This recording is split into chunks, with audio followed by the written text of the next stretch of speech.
People say I'm a mite peculiar, and you might agree.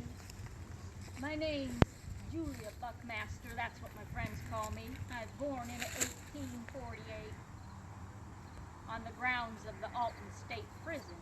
My father was the warden. I admired him so much.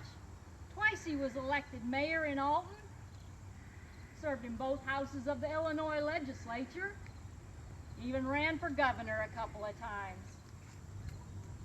Until I was 15, I went to Alton schools. And then this war between the states, my folks thought it best to send me off to a girls' school in Philadelphia. See what they could do with me. Oh, I was homesick. I missed my older brother, John. He and I would hunt and fish. He taught me to shoot, taught me to ride, taught me to smoke a meerschaum pipe. Oh. And at school, they thought I'd go into politics like my father. I had such leadership abilities. But the idea of dedicating your whole life for a little bit of power seemed like drudgery to me. So I would just present my ideas on paper and submit them to the St. Louis newspapers, and they published them.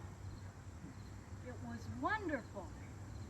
When I returned to Alton after school, I moved back in with my folks. 514 State Street over there is where we lived, and my brother John never married, and neither did I. Most unexpected.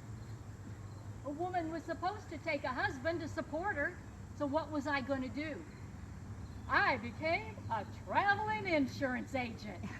Oh, all over the state, and I could talk anybody into anything.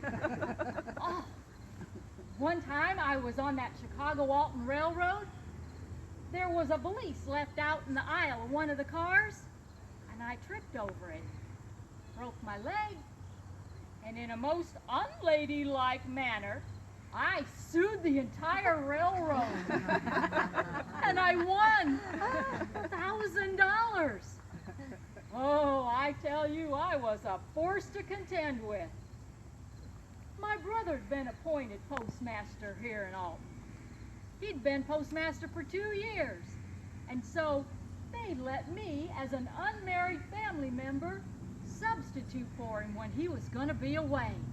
So I learned the ins and the outs of the business, and it wasn't too bad. And wow, what a shock the day he fell over with a heart attack. Oh my goodness, people didn't know what to do. They sent flowers. They came from all over. The funeral was huge. They didn't know what to do, but I did. I appealed to my father's old friend, Senator Palmer. And Senator Palmer went to President Grover Cleveland and got me the appointment as postmaster. See, Charlie Milner was just as qualified, but didn't have the political connections that my family had. 1896, President Grover Cleveland appointed me postmaster. And that's postmaster, not postmistress, because I was never anybody's mistress.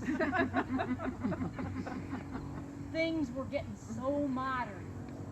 They were starting this new thing called rural free delivery, where they'd send you out into the country to deliver the mail. So they issued me a government uniform, but no firearm. And women in the government really frowned upon, so it was suggested that I carry my own. It was also frowned upon for a woman to enter a saloon.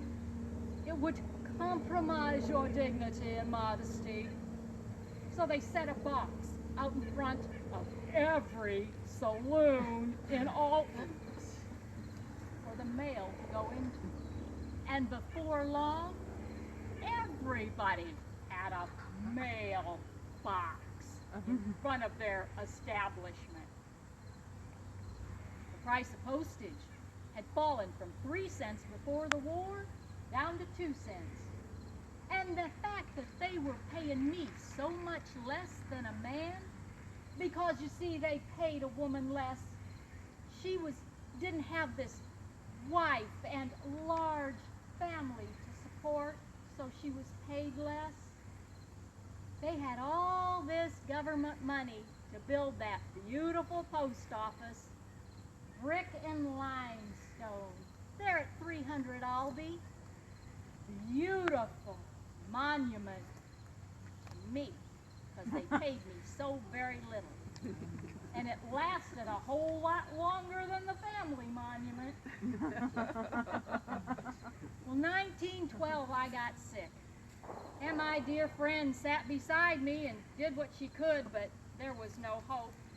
And I wrote out my final wishes. I did not want a big affair like my brother had when he passed. And so within 24 hours of my death, I was buried.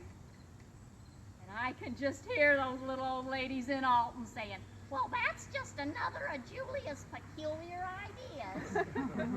And maybe it was, and maybe you'd agree. Thank you.